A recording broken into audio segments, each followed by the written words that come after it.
My name is Dr. Victoria Dewey. Dr. Dewey, you are here in Nevada, but you're not based in Nevada, are you? I'm not. No, I'm a Michigander.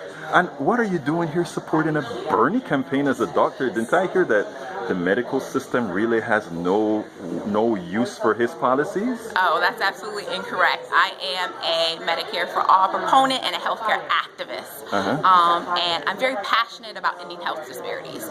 Being a female of color, health disparities with a certain race or population has worse health outcomes. And African Americans have worse health outcomes in a host of illnesses. So I'm very passionate about making sure we live long, healthy lives, just like people who are Caucasian. And so when you think about something like Medicare for All, African Americans have been fighting for a basic right of health care since we were freed slaves. So we were freed slaves, but then they didn't give us hospitals. And then when they finally gave us hospitals, they were segregated, and they didn't give our hospitals the fundings that we needed for the life-saving medicines and treatments that we needed. And so when we died, because the government did not give us that funding, they said it was because we were a weaker race. No, that's not why it was. It's because you did not fund our hospitals. And the only way we got hospitals desegregated is because here came Medicare, the Medicare that we have now.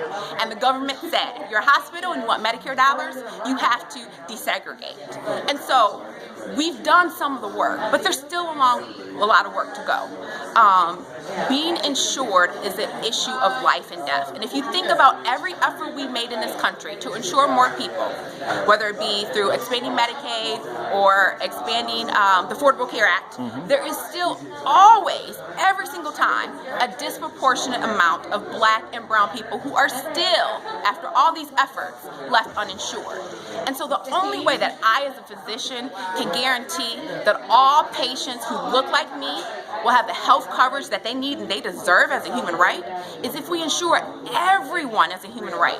Because if everyone is included, nobody who looks like me can be excluded. Now, you made a prescient point that I think needs to be illuminated as well. You mentioned that Black women are in a special situation where it comes to healthcare. And one of the ways you explained it, I think, is better than most and actually gives some science behind it. Yes. So why don't you tell me a little bit about that? African American women are more likely to experience heart disease. And when I'm talking about heart disease, we're talking about heart attacks, strokes, heart failure, all sorts of heart problems, than Black men, than white men, than white women. And we know that stress, toxic stress, has a direct effect on your health and your heart. And so I, as a mother of 2 Black sons who has to live in constant fear that my 2 young Black sons who love to wear hoodies might get shot down by the police, and those police will not be held accountable by our Justice Department.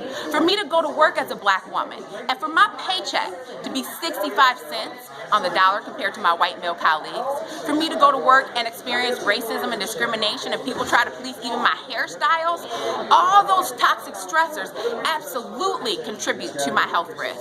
And I believe that those are directly part of why we have more broken hearts than other races. Thank you so kindly for this interview.